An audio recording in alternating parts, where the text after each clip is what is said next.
எவ்வளவு வருஷமா குடிச்சிட்டு இருக்காரு? இருக்குங்க, ஒரு 20 வருஷம் இருக்கு.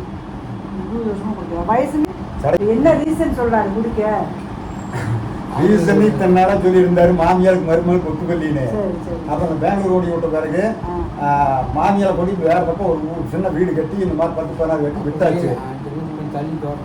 ஒரே தூரத்துல மாற்றி விட்டாச்சு, எல்லாம் பண்ணியாச்சு. மறுபடியும் இப்ப கண்ட்ரோல். உங்க ஊர்ல தான் இருக்காரா இவரு? எங்க பக்கத்து தோட்டம், வீடு அந்த மாதிரி நாங்கள் தோட்டத்துக்காரரு, விவசாய அக்ரியில. சரி, தினம் வீட்டில் சாப்பிட்றாரா? சாப்பிட்றாரு. இப்போ நான் என்ன பண்ணணும்னா, ஒரு 15 நாளைக்கு மருந்து தரேன். 15 பாக்கெட் வரும், ஒரு நாளைக்கு ஒரு பாக்கெட்டு. அது என்ன பண்ணணும்னா, அவருக்கு தெரியாமல் அவர் சாப்பிட்ற காஃபி, டீ, பால், ஜூஸு, குழம்பு, சட்னி, முட்டை பொரியல், இல்லை கிரேவி, இந்த மாதிரி சிக்கன் குழம்பு, அது எத்தனை வேணாலும் கலந்துக்கலாம். ரொம்ப சூடாக இருக்கிறத கலக்கூடாது, கொதிக்க இருக்கிறத கலக்கூடாது. காஃபி டீனா அவருக்கு எடுத்துகிட்டு வந்து அதை கூட கலந்து இல்லைங்க. ரைட்டு, இப்போ என்ன குடும்பத்துக்கு எல்லாம் சேர்ந்து சாப்பிடலாம், சைடு எஃபெக்ட் இல்லையா? இல்லை, நான் சொல்கிறேன், அவருக்கு தான் கொடுக்கணும். இப்போ அவங்க சாப்பாடு போடுவீங்கள, இந்த பொடியை போட்டுட்டு அந்த குழம்பு ஊற்றுங்க. இல்லைன்னா அவருக்கு அந்த குழம்பு, அந்த பொடியை போட்டு அந்த குழம்பு எடுத்துட்டு வந்து அவளுக்கு ஊற்றுங்க. எல்லாம் ஒன்றா சாப்பிடுவாங்களா?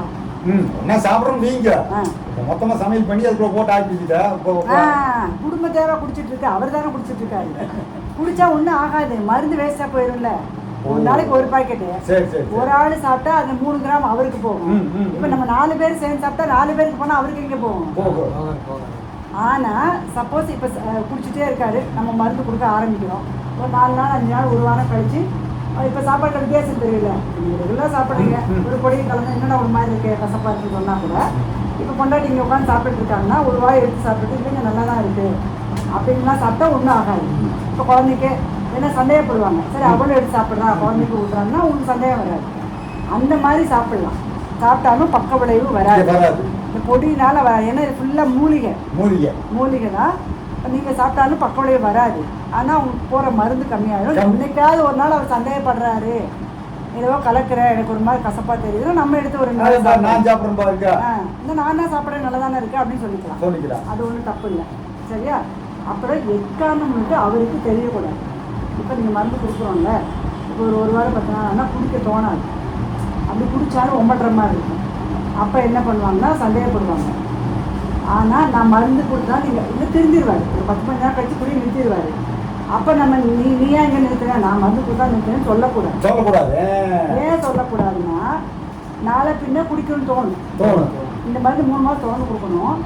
அப்புறம் வந்து என்னாச்சு, சரி மருந்தெல்லாம் விட்டு நல்லா தான் இருப்பாங்க, நாளை பின்ன குடிக்க ஆரம்பிப்பாங்க திருப்பி. மனசு எங்கன்னா அந்த டாஸ்மாக் பார்த்தாலே குடிக்கணும்னு தோணும். அப்போ நம்ம குடிச்சிட்டு வந்து அவள் வீட்டில் ஏதாவது கலந்து கொடுத்துருவா அப்படின்னு வீட்டை சாப்பிட்றத அவாய்ட் பண்ணுவோம்.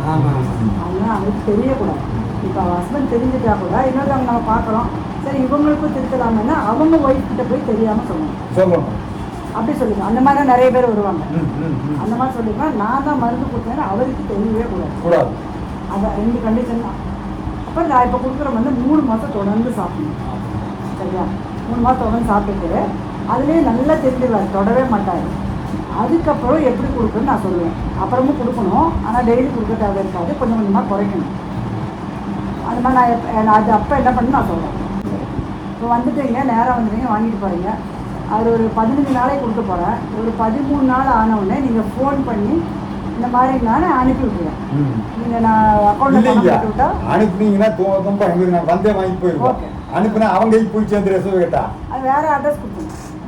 இல்லை நீங்கள் வர முடியாது, ரொம்ப சந்தோஷம். அந்த ஒரு 30 கிலோமீட்டர் தான், ஒன்றும் பெரிய மேட்டர் கிடையாது. 30 கிலோமீட்டர் வண்டியில் வந்துட்டீங்களா? ஆமாம். அப்படி வர முடியல, ஏதோ ஜோலி இருக்குன்னா நீங்கள் எனக்கு ஃபோன் பண்ணுங்க. அவங்க வீட்டு அட்ரஸ் வேணாம், உங்கள் வீட்டு அட்ரஸ் கொடுங்க, நீங்கள் வாங்கி வச்சுட்டு அவங்களுக்கு கொடுத்துருங்க. அந்த மாதிரி நிறைய பேர் பண்ணுவாங்க. ஈரோடு, கிருஷ்ணகிரி, திருவண்ணாமலை, சென்னையில் நிறைய வாங்குவாங்க. அவங்க என்ன பண்ணுவாங்க, வேலை செய்கிற இடம் அட்ரஸ் கொடுப்பாங்க, இல்லைன்னா பக்கத்து ஃப்ரெண்டு அட்ரஸ் கொடுப்பாங்க. அவங்க வாங்கி வச்சுருப்பாங்க, இவங்க வாங்கி கொடுத்துருப்பாங்க. வர முடிஞ்சால் ரொம்ப சந்தோஷம். ஆனால் வந்து மருந்து காலியாக முன்னாடி 2-3 பாக்கெட் இருக்கும்போதே வந்துடணும்.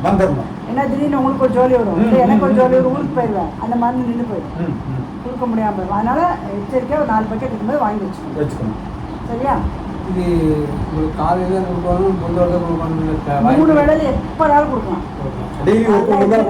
எப்படி சொல்லி ஒரு மோர் கொடுக்குறீங்கன்னா கொடுத்துக்கலாம், இல்லை ஒரு பால் கொடுக்குறீங்கன்னா கொடுத்துக்கலாம், காஃபின்னு கொடுத்துக்கலாம்.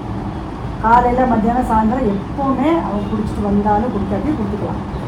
நான் என்ன சொல்லுவேன்னா குடிச்சு தான் இருப்பாங்க, அதனால திட்ட போகிறோம். குடிச்சாலும் கொடுக்கலாம், குடிக்காட்டியும் கொடுக்கலாம்.